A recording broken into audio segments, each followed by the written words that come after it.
بسم اللہ الرحمن الرحیم۔ ہم سے ابو نعمان بن محمد فضیل اور قتیبہ بن سعید نے بیان کیا کہ کہا ہم سے حماد بن زید نے ایوب سختیانی کے واسطہ سے، انہوں نے نافع سے، انہوں نے عبداللہ بن عمر رضی اللہ عنہما سے کہ نبی کریم صلی اللہ علیہ وآلہ وسلم جب مکہ تشریف لائے اور مکہ فتح ہوا تو آپ نے عثمان بن طلحہ رضی اللہ عنہ کو بلوایا جو کعبہ کے متولی چابی برادار تھے۔ انہوں نے دروازہ کھولا تو نبی کریم صلی اللہ علیہ وآلہ وسلم، بلال، اسامہ بن زید اور عثمان بن طلحہ چاروں اندر تشریف لے گئے۔ پھر دروازہ بند کر دیا گیا اور وہاں تھوڑی دیر تک ٹھہر کر باہر آئے۔ ابن عمر رضی اللہ عنہما نے فرمایا کہ میں نے جلدی سے آگے بڑھ کر بلال سے پوچھا کہ حضرت صلی اللہ علیہ وآلہ وسلم نے کعبہ کے اندر کیا کیا؟ انہوں نے بتایا حضرت صلی اللہ علیہ وآلہ وسلم نے اندر نماز پڑھی تھی۔ میں نے پوچھا کس جگہ؟ کہا کہ دونوں ستونوں کے درمیان۔ عبداللہ بن عمر رضی اللہ عنہما نے فرمایا کہ یہ پوچھنا مجھے یاد نہ رہا کہ آپ نے کتنی رکعتیں پڑھی تھی۔ صحیح بخاری حدیث نمبر 468۔ حضرت ابو ہریرہ رضی اللہ عنہ سے روایت ہے، سنا کہ رسول اللہ صلی اللہ علیہ وآلہ وسلم نے کچھ سواروں کو نجد کی طرف بھیجا تھا۔ وہ لوگ ایک شخص ثمامہ بن اسال کو بطور جنگی قیدی پکڑ لائے اور مسجد کے ایک ستون سے باندھ دیا۔ صحیح بخاری حدیث نمبر 469۔ ہم سے علی بن عبداللہ بن جعفر نے بیان کیا، انہوں نے کہا کہ ہم سے یحییٰ بن سعید قطان نے بیان کیا، انہوں نے کہا ہم سے جعید بن عبد الرحمن نے بیان کیا، انہوں نے کہا مجھ سے یزید بن خصیفہ نے بیان کیا، انہوں نے صائب بن یزید سے بیان کیا، انہوں نے بیان کیا کہ میں مسجد نبوی میں کھڑا ہوا تھا، کسی نے میری طرف کنکری پھینکی، میں نے جو نظر اٹھائی تو دیکھا کہ حضرت عمر بن خطاب رضی اللہ عنہ سامنے ہیں۔ آپ نے فرمایا کہ یہ سامنے جو دو شخص ہیں انہیں میرے پاس بلا کر لاؤ۔ میں بلا لایا۔ آپ نے پوچھا کہ تمہارا تعلق کس قبیلہ سے ہے، یا یہ فرمایا کہ تم کہاں رہتے ہو؟ انہوں نے بتایا ہم طائف کے رہنے والے ہیں۔ آپ نے فرمایا اگر تم مدینہ کے ہوتے تو میں تمہیں سزا دیے بغیر نہ چھوڑتا۔ رسول کریم صلی اللہ علیہ وآلہ وسلم کی مسجد میں آواز اونچی کرتے ہو۔ صحیح بخاری حدیث نمبر 470۔ حضرت کعب بن مالک رضی اللہ عنہ سے روایت ہے، انہوں نے عبداللہ ابن ابی حدرد رضی اللہ عنہ سے اپنے ایک قرض کے سلسلے میں رسول اللہ صلی اللہ علیہ وآلہ وسلم کے دور میں مسجد نبوی کے اندر تقاضا کیا۔ دونوں کی آواز کچھ اونچی ہو گئی، یہاں تک کہ رسول اللہ صلی اللہ علیہ وآلہ وسلم نے بھی اپنے حجرہ سے سن لیا۔ آپ اٹھے اور حجرہ پر پڑے ہوئے پردہ کو ہٹایا۔ آپ نے کعب بن مالک کو آواز دی، اے کعب۔ کعب بولے یا رسول اللہ حاضر ہوں۔ آپ نے اپنے ہاتھ کے اشارے سے بتایا کہ وہ اپنا آدھا قرض معاف کر دے۔ حضرت کعب نے عرض کی یا رسول اللہ میں نے معاف کر دیا۔ آپ نے درد سے فرمایا اچھا اب چل اٹھ اس کا قرض ادا کر۔ صحیح بخاری حدیث نمبر 471۔ حضرت عبداللہ بن عمر رضی اللہ عنہ سے روایت ہے، ایک شخص نے نبی کریم صلی اللہ علیہ وآلہ وسلم سے پوچھا جبکہ اس وقت آپ منبر پر تھے کہ رات کی نماز یعنی تہجد کس طرح پڑھنے کے لیے آپ فرماتے ہیں؟ آپ نے فرمایا کہ دو دو رکعت کر کے پڑھ، اور جب صبح قریب ہونے لگے تو ایک رکعت پڑھ لے، یہ ایک رکعت اس ساری نماز کو طاق بنا دے گی۔ اور آپ فرمایا کرتے تھے کہ رات کی آخری نماز کو طاق رکھا کرو، کیونکہ نبی کریم صلی اللہ علیہ وآلہ وسلم نے اس کا حکم دیا۔ صحیح بخاری حدیث نمبر 472۔ ہم سے ابو نعمان محمد بن فضل نے بیان کیا، کہا ہم سے حماد بن زید نے، انہوں نے ایوب سختیانی سے، انہوں نے ابن عمر سے کہ ایک شخص نبی کریم صلی اللہ علیہ وآلہ وسلم کی خدمت میں حاضر ہوا۔ آپ صلی اللہ علیہ وسلم اس وقت خطبہ دے رہے تھے۔ آنے والے نے پوچھا کہ رات کی نماز کس طرح پڑھی جائے؟ ایک شخص نبی کریم صلی اللہ علیہ وآلہ وسلم کی خدمت میں حاضر ہوا۔ آپ صلی اللہ علیہ وآلہ وسلم اس وقت خطبہ دے رہے تھے۔ آنے والے نے پوچھا کہ رات کی نماز کس طرح پڑھی جائے؟ آپ نے فرمایا دو دو رکعت پڑھ۔ دو رکعت، پھر جب طلوع صبح صادق کا اندیشہ ہو تو 1 رکعت وتر کی پڑھ لے، تاکہ تو نے جو نماز پڑھی ہے اسے یہ رکعت طاق بنا دے۔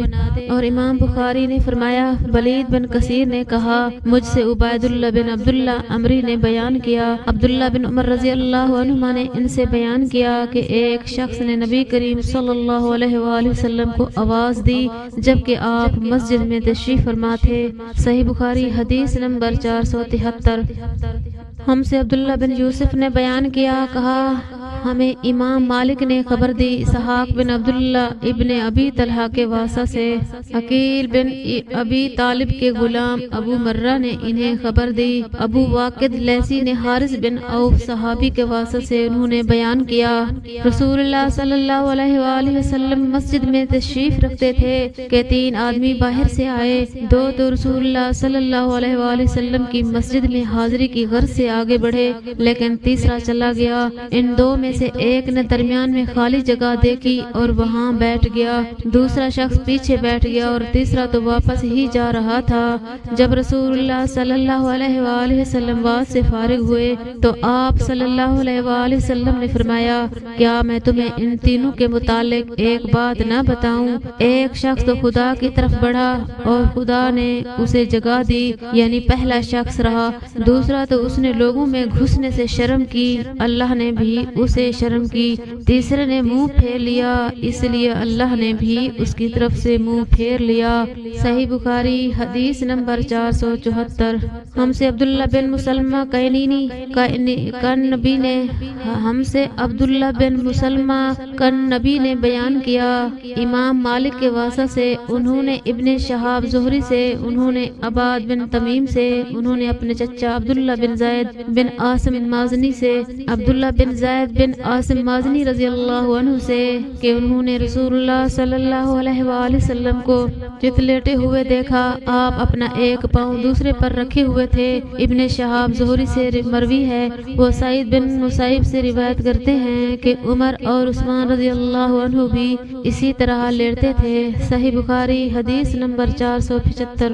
ہم سے یحییٰ بن بکیر نے بیان کیا، انہوں نے کہا ہم سے لیث بن سعد نے عقیل کے واسطے سے بیان کیا، انہوں نے ابن شہاب زہری سے انہوں نے کہا مجھے عروہ بن زبیر نے خبر دی کہ نبی کریم صلی اللہ علیہ وآلہ وسلم کی زوجہ مطہرہ ام المومنین حضرت عائشہ رضی اللہ عنہما نے بتلایا کہ میں نے جب سے ہوش سنبھالا تو اپنے ماں باپ کو مسلمان ہی پایا، اور ہم پر کوئی دن ایسا نہیں گزرا جن میں رسول اللہ صلی اللہ علیہ وآلہ وسلم صبح شام دن کے دونوں وقت ہمارے گھر تشریف نہ لائے ہوں۔ پھر ابو بکر رضی اللہ عنہ کے سمجھ میں ایک ترکیب آئی تو انہوں نے گھر کے سامنے ایک مسجد بنا لی، وہ اس میں نماز پڑھتے اور قرآن مجید کی تلاوت کرتے، مشرکین کی عورتیں اور ان کے بچے وہاں تعجب سے سنتے اور کھڑے ہو جاتے اور آپ کی طرف دیکھتے رہتے۔ حضرت ابو بکر رضی اللہ عنہ بڑے رونے والے آدمی تھے، جب قرآن کریم پڑھتے تو آنسوؤں پر قابو نہ رہتا۔ قریش کے مشرک سردار اس صورتحال سے گھبرا گئے۔ صحیح بخاری حدیث نمبر 476۔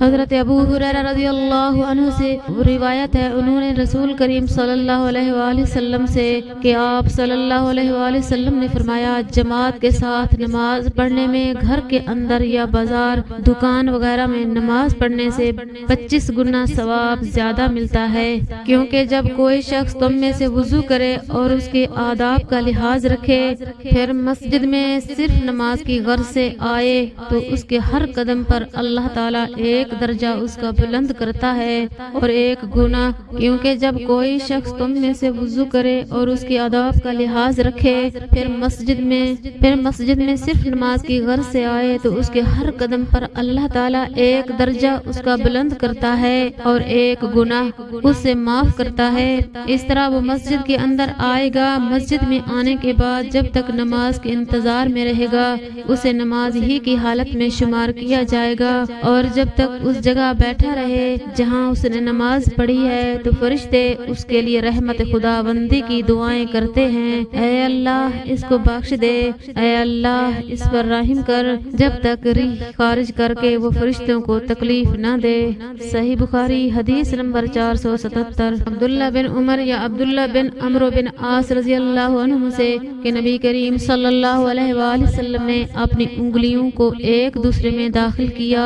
صحیح بخاری حدیث نمبر 478۔ اور عاصم بن علی نے کہا، ہم سے عاصم بن محمد نے بیان کیا، میں نے اس حدیث کو اپنے باپ محمد بن زائد سے سنا، لیکن مجھے حدیث یاد نہیں رہی تھی، تو میرے بھائی واقد نے اس کو درستی سے اپنے باپ سے روایت کر کے مجھے بتایا۔ وہ کہتے ہیں کہ عبداللہ بن عمر بن عاص رضی اللہ عنہما سے رسول اللہ صلی اللہ علیہ وآلہ وسلم نے فرمایا کہ عبداللہ بن عمرو تمہارا کیا حال ہوگا جب تم برے لوگوں میں رہ جاؤ گے۔ اس طرح یعنی آپ صلی اللہ علیہ وآلہ وسلم نے ایک ہاتھ کی انگلیاں دوسرے ہاتھ میں کر کے دکھلائیں۔ صحیح بخاری حدیث نمبر 480۔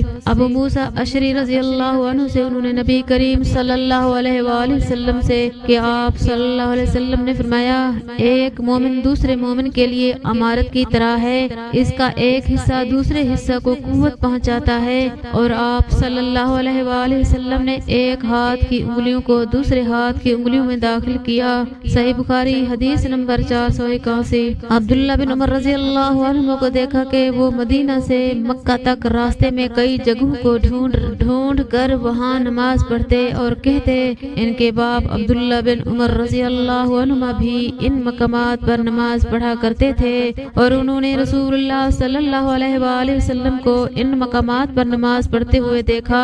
اور موسیٰ بن عقبہ نے کہا، مجھ سے نافع نے ابن عمر رضی اللہ عنہ کے متعلق بیان کیا، وہ ان مقامات پر نماز پڑھا کرتے تھے، اور میں نے سالم سے پوچھا تو مجھے خوب یاد ہے کہ انہوں نے بھی نافع کے بیان کے مطابق ہی تمام مقامات کا ذکر کیا، فقط مقام شرف روحا کی مسجد کے متعلق دونوں نے اختلاف کیا۔ صحیح بخاری حدیث نمبر 483۔